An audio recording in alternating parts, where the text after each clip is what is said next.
Pourquoi tu dis que c'est une erreur d'avoir de l'immobilier en nom propre? Alors, ça va dépendre effectivement des stratégies. Mais si on utilise la stratégie de se dire, moi, je veux investir sur différentes choses et mon objectif, c'est de devenir financièrement indépendant le plus rapidement possible. L'investissement immobilier en nom propre c'est pas une erreur, mais c'est un gros désavantage. Je t'explique pourquoi. Premièrement, quand tu achètes de l'immobilier en nom propre, tu veux avoir du cash flow, avoir beaucoup d'argent, tu vas pas dans le foncier.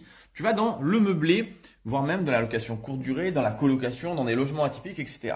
Et là, en fait, si tu veux, en France, on a une vraie restriction, on a une vraie limitation à plusieurs niveaux. Déjà au niveau fiscal. Au niveau fiscal, c'est très intéressant le statut qu'on appelle LMNP, loueur meublé non professionnel. Mais ce statut est de loin le plus intéressant de tous. Sauf que il est hyper limité et que très vite on dépasse et on change ce statut, on va dire upgrader sur un autre statut qui lui s'appelle LMP, le loueur meublé professionnel, qui pour le coup est un statut totalement pourri. Donc en fait, en gros, quand tu achètes en nom propre, on va dire que tu peux faire une opération, d'avoir un bien et encore, et ensuite c'est tout. Et si tu continues, c'est une erreur. Le deuxième gros désavantage d'acheter en nom propre, c'est que quand on achète en nom propre, on a les règles de financement du particulier. Le deuxième gros désavantage quand tu achètes en nom propre, c'est au niveau du financement. Au niveau du financement, quand tu achètes en nom propre, c'est un être humain qui va faire une demande de crédit. Et donc, il y a des règles qui s'appliquent, notamment des règles qui évoluent énormément en ce moment. Alors, comment ça s'appelle? Je crois qu'on a du HCSF.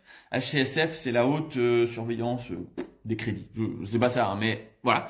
Et qui fait que eux, ils ont dit, nous, on va vous donner des règles et vous ne pouvez pas prêter au-delà d'un certain taux d'endettement. Vous ne pouvez pas prêter au-delà d'un certain taux d'usure. Vous ne pouvez pas. Voilà, il y a des règles qui font que la banque est limitée dans la possibilité de te donner du crédit. Et elle a beaucoup de règles. Et donc, en gros, quand tu achètes en nom propre, tu es très limité dans la capacité de crédit. Si tu achètes en société, les règles que je te disais, LMNP, LMP, ça n'existe pas. On passe sur des règles qui sont différentes, mais qui sont assez cool. Et surtout, l'octroiement de crédit a rien à voir. On n'a aucune règle. Donc, les banques, elles se servent un peu plus, mais du coup, elles te donnent du crédit. Typiquement, quand tu fais de l'investissement en société, tant que tu peux mettre de l'apport, tu peux continuer à avoir des crédits si tes précédents investissements ont été rentables. On va utiliser ce qu'on appelle un taux de calcul différentiel. Il faudra faire une autre vidéo pour ça, mais en gros, tu as du crédit à gogo et tu peux enchaîner les biens, ce que tu ne peux pas faire en nom propre.